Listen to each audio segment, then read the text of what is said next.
Bismillahirrahmanirrahim. Assalamualaikum warahmatullahi wabarakatuh. Bismillah, alhamdulillah, wassalatu wassalamu ala rasulillah wa ala alihi wa ashabihi wa mawalah. La haula wa la quwata illa billah, amma ba'du. Pertama-tama marilah kita panjatkan puja dan puji serta syukur kita kepada Allah Subhanahu wa Ta'ala yang Maha Ghafur. Sholawat dan salam semoga tetap tercurah limpahkan disampaikan kepada Habibana wa Nabiyana Muhammad sallallahu alaihi wasallam, kepada keluarganya, para sahabatnya, termasuk kepada kita semuanya selaku penganut ajaran Kanjeng Nabi Muhammad sallallahu alaihi wasallam. Dengan bacaan sholawat ini, kelak besok di yaumil kiamah kita semuanya mendapatkan syafaatul udma dari beliau Habibana wa Nabiyana Muhammad sallallahu alaihi wasallam. Hadirin wal hadirat rahimakumullah, sebelum kita melanjutkan kajian, terlebih dahulu kita kirimkan doa Fatihah untuk pengarang kitab yang saya akan kaji malam ini, yaitu kitab Fathul Wahhab jilid 2 Shahifah 427.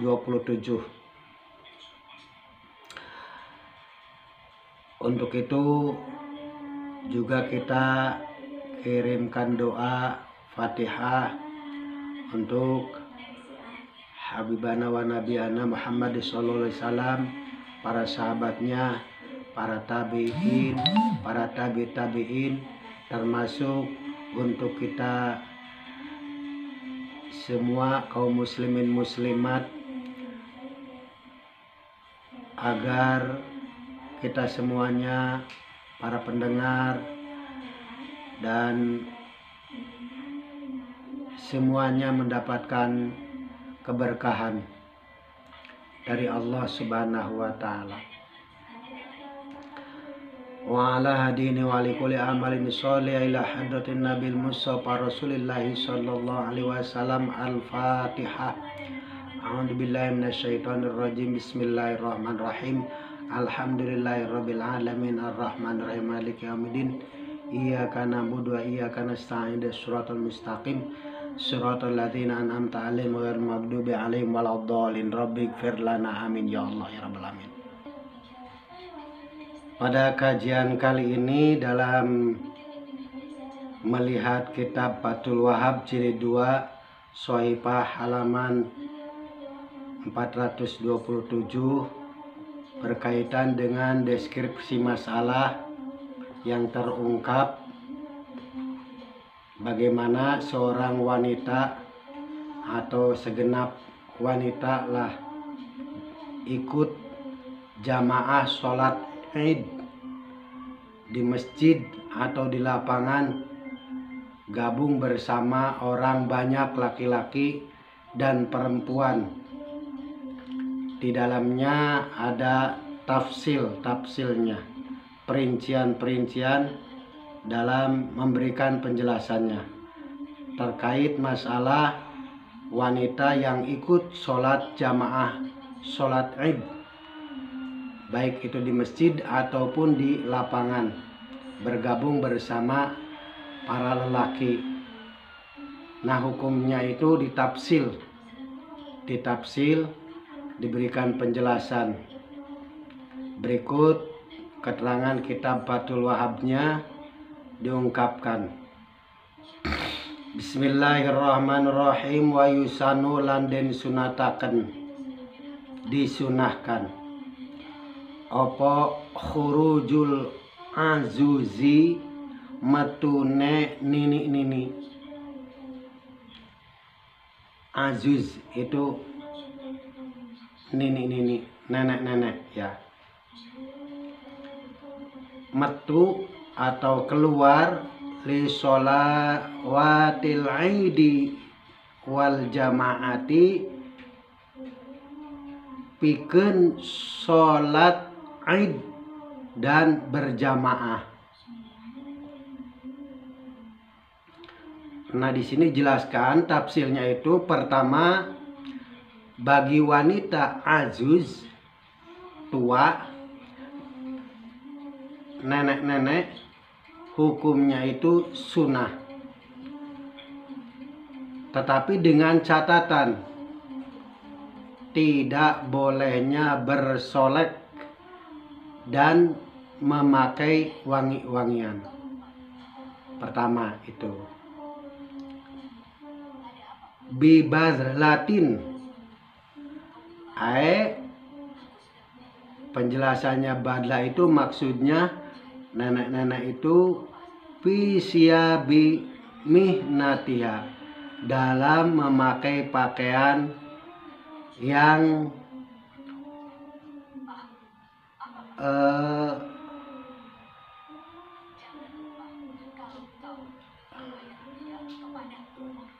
untuk bekerja sehari-hari bisa. Laladen bisa. Wasugliha, dan kesibukannya azuz dalam kesehariannya. Pakainya baju itu, baju keseharian. Ya. Bila tibin, dengan tanpa pakai wangi-wangi. Itu. Kemudian kedua, bagi wanita yang zawil hayat, punya tingkah, perempuan yang punya tingkah, hukumnya makruh mengikuti gabung sholat Id berjamaah, kumpul di masjid ataupun di lapangan, walaupun dia sudah termasuk ajuz. Jadi bagi wanita yang memiliki tingkah jetek, centil, itu hukumnya makruh, walaupun dia sudah nenek-nenek. Meskipun bahkan dalam kitab Minhajul Qawim dijelaskan yang dimaksud dengan rawatul hayat di situ adalah wanita yang memiliki postur tubuh yang enak untuk dipandang, meskipun itu nenek-nenek. Karena banyak melihatnya sih memang itu perempuan udah tua, tetapi dipandangnya itu enak dipandang. Meskipun wajahnya tidak cantik, tetapi dipandangnya enak. Itu makruh. Ya, itu dalam kitab Minhajul Qawim dijelaskan seperti itu. Boleh lihat di dalam keterangannya. Ya. Wa yukrohu bitibi wa zinati, jeung dimakruhkeun memakai tib, wangi-wangi, atau dan perhiasan, bukan atau, memakai perhiasan. Komode lamun hadirna itu bergaya gitu. Rek sholat Id bergaya, pakai wangi-wangi, perhiasan, biar kelihatan. Itu kan menarik. Kama yukrohu al-huduru, kama kaya oleh yukrohu den makruhaken opo al-huduru hadir di tempat berjamaah li zawatil hayati, pikeun wanita yang memiliki tingkah, walau ajaiz, sekalipun wanita itu nenek-nenek. Taruhlah umur 50 tahun ke atas itu udah nenek-nenek. Ya. Sekalipun nenek-nenek tapi sedap dipandang. Wah, itu makruh. Bukan tidak boleh, silakan saja untuk melaksanakan sholat id bergabung dengan campur dengan laki-laki, sekalipun ada pemisah, karena dijelas di sana nanti akan ada pertemuan. Ya.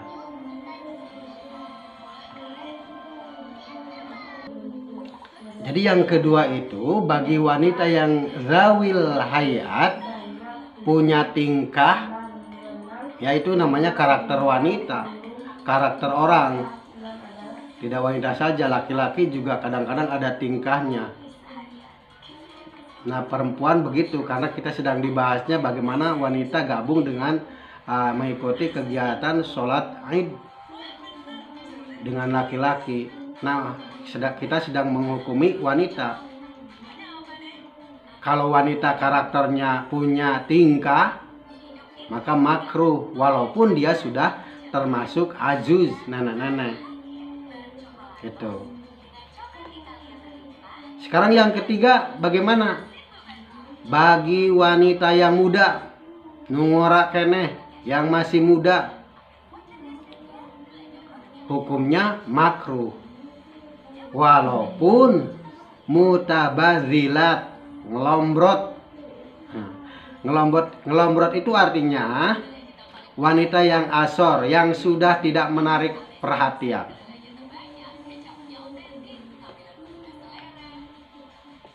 Wanita yang sudah tidak menarik perhatian. Walisabi wa in kunna mutabadzilatin bal yusallina fi buyutihinna. Bahkan yang lebih utama, wanita itu sholat untuk di rumahnya.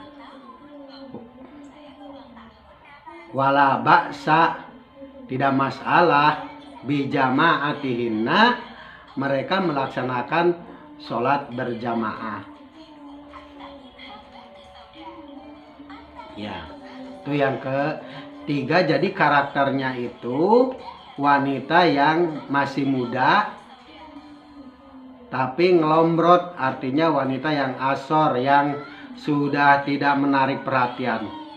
Nah, dalam kitab Minhajul Qawim dijelaskan bahwa yang dimaksud dengan mubtadzilat di situ adalah wanita muda yang tidak berhias. Oleh karena itu ya tidak apa-apa bagi mereka tersebut sholat id di rumah masing-masing atau dengan berjamaah bersama-sama para wanita yang lain. Dan salah satu di antara wanita tersebut memberi mau'idoh, nasihat.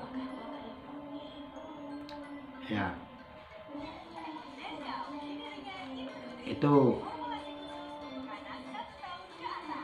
untuk yang ketiga.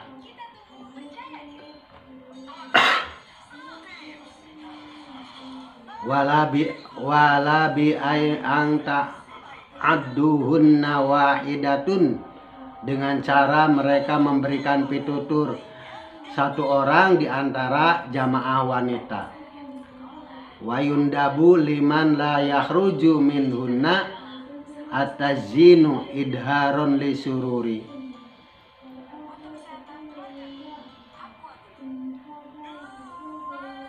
Wa yundabulan den sunataken liman kedua uwong la yahruju kang ora metu minhunna saking perempuan opo atazinu idharon, menampakkan perhiasan li sururi untuk bunga-bunga.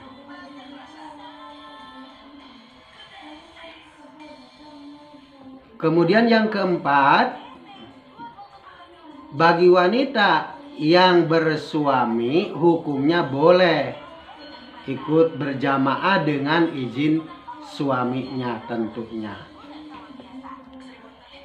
Wa inna ma yajuju angin wenang opo al huruju metu lil halilati biidni haliliha, dengan izin suaminya wanita itu. Itu dalam kitab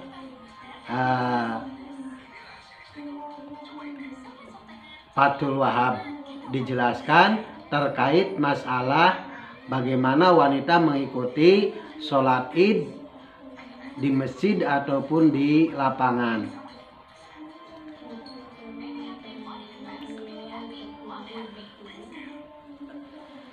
Dalam keterangan lain, mereka sunnah berjamaah sendiri, perempuan berjamaah dengan perempuan, tetapi tidak boleh adanya khutbah. Tapi isiannya ceramah ya boleh. Beda antara khutbah dengan ceramah. Ya, kalau mereka para wanita sholat idnya berjamaah dengan sesama wanita, maka yang boleh memberi nasihat mau'idoh ceramah, ya, tidak boleh berkhutbah. Itu dalam kitab Minhajul Qawim penjelasannya seperti itu terkait masalah bagaimana wanita ikut berjamaah sholat id di masjid ataupun di lapangan bersama laki-laki dan perempuan. Tafsilannya seperti itu, ada 4. Kesimpulannya, pertama, bagi wanita azuz hukumnya sunnah, dengan catatan tidak boleh bersolek, memakai wangi-wangian. Sementara kita hadir ke sana itu justru memakai wangi-wangian. Yang kedua, bagi wanita yang zawi hayat, punya tingkah, karakternya, karakter orang itu hukumnya makruh, walaupun dia sudah termasuk azuz. Ya. Yang ketiga, bagi wanita muda hukumnya makruh, walaupun mutabazilat, ngelombrot itu wanita yang asor, sudah tidak menarik perhatian lagi, ya. Yang dimaksud dengan mutabazilat itu wanita muda yang tidak berhias. Kemudian bagi wanita yang bersuami tentunya harus ada izin dari suaminya. Itu saja kajian pada malam ini. Mudah-mudahan ada manfaatnya, khususnya bagi saya sendiri sebagai referensi untuk lebih kita meningkatkan keimanan dan ketakwaan kita kepada Allah Subhanahu wa Ta'ala. Karena pada dasarnya bahwa kita itu diciptakan oleh Allah Subhanahu wa Ta'ala itu adalah untuk ibadah, ya, untuk ibadah. Tentunya harus dijauhkan dari adanya unsur riya lillahi ta'ala. Riya itu apa? Fi ma yura'u indanas, sesuatu yang selalu ingin dipandang oleh manusia itu termasuk nilainya riya. Semoga ibadah kita tetap kita kembalinya kepada Allah Subhanahu wa Ta'ala, kita serahkan, karena kita tidak tahu amal mana, ibadah mana yang akan dijadikan sebagai bekal buat kita semuanya. Jadi kita maksudnya tidak boleh bangga dengan kita banyaknya melakukan sholat atau melakukan ibadah yang lainnya.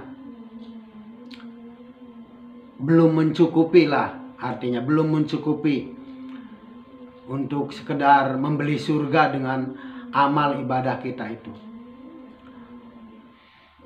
Ya, hanya ini motivasi terus kita meningkatkan amal soleh, baik melalui sholat 5 waktu utamanya, karena sholat 5 waktu itu merupakan i'timad, ya, i'timad.